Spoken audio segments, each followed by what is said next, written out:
Daryll Morey has done it again. The Philadelphia 76ers just signed Montrez Harrell to a 2-year contract for slightly above the veteran minimum. This man's making $5 million a year for the next 2 years. That is nothing, and man, it is a good time to be a Sixers fan. Like, I'm scared to get my hopes up. I'm always scared to get my hopes up with this team because somehow something always goes wrong. But just looking at the roster, this is the deepest team that Joel Embiid has ever played with. And in terms of fit, it is the best team. I'm not going to say that on paper this team is technically better than the 2019 Sixers because he had more talent, right? Jimmy Butler, obviously a great player. Ben Simmons, for all of his issues, he was an all-star caliber player.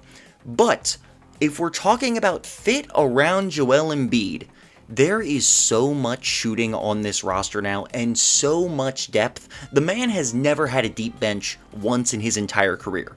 Never. Joel Embiid has never had a deep bench to rely on. But now, Doc Rivers can go arguably 11 to 12 men deep with this roster. The starting five of Joel Embiid, Tobias Harris, James Harden, Tyrese Maxey, and at this point, we're looking at either Danuel House, PJ Tucker, or Matisse Thybulle. It's kind of hard to say who it's going to be. Honestly, I think Danuel House may be the best of both worlds for just a dude who's nothing but a spot-up three-point shooter starting. He's a decent enough defender.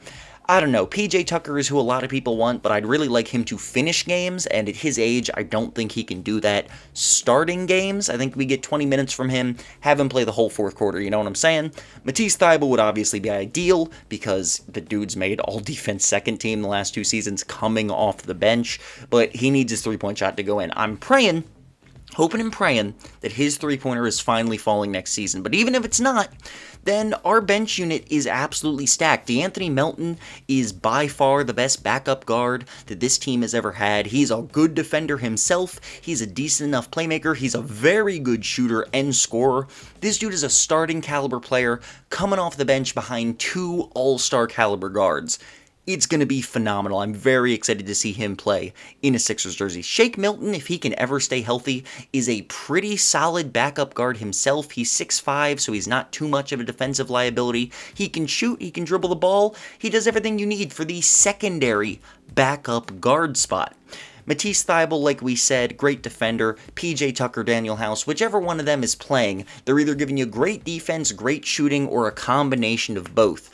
And now, the team has Montrez Harrell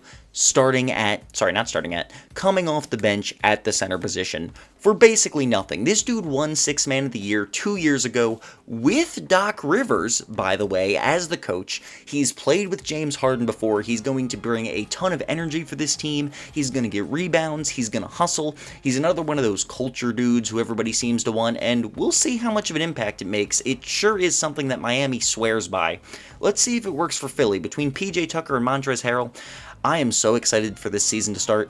So freaking excited. Doc Rivers loves to run those stupid full bench lineups, and it drove me insane last season. But with this bench unit, 5 minutes of nothing but bench players is actually reasonable. Like, you could argue that the Sixers bench is just as good as the worst starting fives in the NBA, which I understand isn't a high bar, but that's still saying something. Most teams do not have that kind of depth. And of course, Joel Embiid is still an MVP caliber player. James Harden looking skinnier than ever. Tyrese Maxey may be an all-star next season. He's already a borderline one. Tobias Harris, you know what he gives you. He's a very good player, even if he is a little overpaid. I'm thrilled. I am thrilled to be a Sixers fan right now. I'm thrilled to see what this team's going to look like. Probably end in some kind of heart-wrenching disappointment in the playoffs once again in the second round. But hey, we're not thinking that far ahead right now. We're looking at how amazing this team's going to be. And on paper, this is a championship caliber team around MVP level player Joel Embiid. I'm super excited for this season to start.